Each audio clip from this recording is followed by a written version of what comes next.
the Madman! Welcome to another custom cards of the week.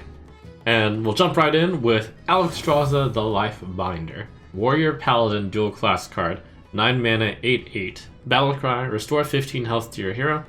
Gain armor equal to the excess healing. Design, 2 stars. Balance, 5 stars. Gain armor bit, that's a little bit warrior-y. The Paladin side, healing, makes sense. But I can't help but think that maybe this card is only warrior and paladin because the colors are red and yellow, and Alexstrasza in this art is red and yellow. I can't really associate Alexstrasza and the Red Dragonflight at this point with the warrior class. I don't believe that it's really warrior. I also don't actually think she would side with the paladin, so I think that there is a flaw in basically where she's placed. Both incarnations of Alexstrasza in the past have also previously been neutral. So therefore, I don't think it makes sense as this particular dual class pairing. Probably doesn't really make sense in any class, but I might give it a pass if it were only warrior. This card also isn't necessarily that interesting. It is effectively 9 mana, 8/8, gain 15. Fine balance point, but maybe not that inspired for legendary of Alexstrasza's stature. Vanessa Van Cleef, rogue 3 mana, 2/2. Combo, give your weapon +1 attack for each other card you've played this turn. Design, 2 stars, balance, 1 star. Boy is that busted. You might think that if Edwin Van Cleef is given a pass, why not Vanessa Van Cleef? Well, there's a difference. Edwin Van Cleef can't do damage the turn that he comes out. Spectral Pillager was a card that dealt 1 damage for each other card you've played this turn, and Blizzard valued that at 6 mana. So what happens if you cast Spectral Pillager at 3 mana?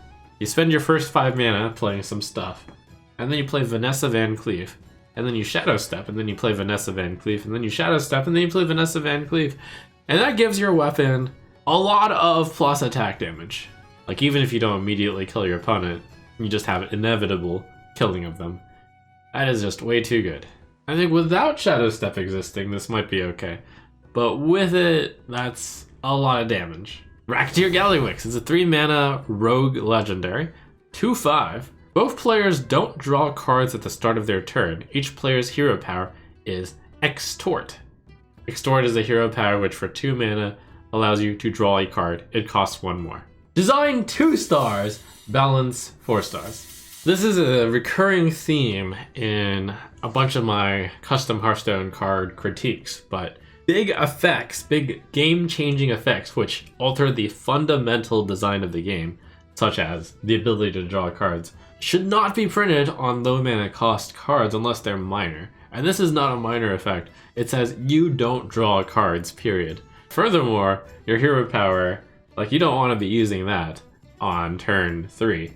But maybe you have no choice, and then, well, I guess you spent your mana on drawing a card. If you don't have the answer to Gallywix in your hand, you basically lose. The design, I felt like, could still be salvaged in that this might be an interesting effect if you move the mana cost up a lot. We're talking like 6, 7, 8, 9 mana range, and I'm saying that this hero power should probably not have the card cost 1 more in addition. There's already enough going on that, you know, you're paying 2 mana for a hero power.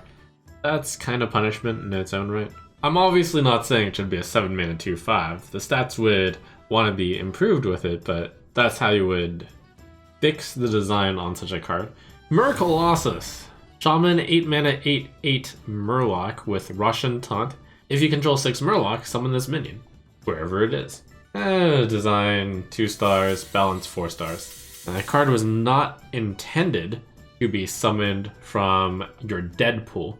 Cthulhu gets buffed while it's in your dead pool. So Mercolosis, you know, when it says wherever it is, it implies that it couldn't come from the graveyard. So that wording should be fixed. Summon this minion from your deck or hand. Now, there's a major design problem with this card, which is that it's an 8 mana Murloc, and it's a big Murloc. It's 8 mana, 8/8 Murloc. And by design, Murlocs can't really be costed big with big mana costs because Scargill exists. And sure, that's a legendary and it's a 2-card combo, but it's pretty out of flavor. It just goes against everything Murlocs are. I feel like an ability such as this isn't necessarily bad, where you have some sort of patches effect and it comes out of your hand or deck, but this is not the way to do it. Animal Friend. Hunter 0 mana, summon a 1/1 copy of a random animal companion. Design 5 stars, balance 5 stars. To some extent, I'm a little bit scared of the 0 mana 1/1 beast. Snow Flipper Penguin was played a little bit in Hunter, but these are different times. I think that's fine. Card is cute, seems good. Science Fair. The Hunter 2 mana spell with draw a beast. If you control mech, also draw a dragon. Absolutely bizarre. I love it. Design 5 stars, balance 2 stars. It's for your beast mech dragon deck, which is not anywhere near an archetype right now, but I could see this card being printed if you gave Hunter a menagerie theme at some point. So I'm not saying this is a good design today, but I'm saying that eventually this card could be a good design if you went specifically for a menagerie theme in Hunter. And Hunters have traditionally had dragons, they've had mechs, they've had beasts. So this isn't that far off base. It could happen someday. Mainly, I think that this card requires you to warp your deck enough that I don't think it should cost 2. I think it should cost 1 mana. And that would be pushing it a bit, but I'm willing to let that slide if you're building this deck like this. Rockin' Roadie. The 3 mana 3/4 Murloc, which says your other Murlocs have rush. Design 5 stars, balance 5 stars. And this is a fairly boring design and balance point, just the 3 mana 3/4 Murloc with a decent ability that hits the Murlocs. But you know what? This is the type of solid card that I could totally see Blizzard printing. And just a solid filler card. Nothing too spectacular, but behind every really cool card is a solid card. And this is a very solid card. Elisiana, Rewriter of History. 8 mana 7/7 Battlecry, discover a card from your deck, replace the rest of your deck with copies of it. Oof. Design 2 stars, balance 4 stars. This is an alternate version of Elisiana. It's the old 8 mana 7/7 mana cost and stat line. Problem with this card is that is a very, very wild difference in power depending on what you discover. Sometimes you instantly lose the game on the spot, sometimes you instantly win. And sometimes there's stuff in the middle. Perhaps there's a little bit of design space where maybe there's a potential way to print a card that's something like your whole deck is replaced with the highest cost card in your deck. Maybe. Discard. Warlock 1 mana spell. Look at 4 cards in your hand. Choose 1 to discard. Draw a card. Give that a design 4 stars. Balance 3 stars. You may have noticed that Willow's hero power is really strong in duels. And indeed, the ability to basically choose what card you want to discard is really strong. My solution is simple. You can change the cost to 2. And then I think the card might be interesting enough. You print it when there are interesting things to discard. Finally, Trump card of the week. Meteor Elemental. 2 mana 3/3 Elemental. Can be summoned on either side of the board. Battlecry, deal 3 damage to adjacent minions. Design 5 stars, balance 5 stars. What a cool card. Easy to do and understand on your side. You might want to summon it on your side of the board when you have no board, then it's 2 mana 3/3. But if you ever have a board, it's definitely a drawback.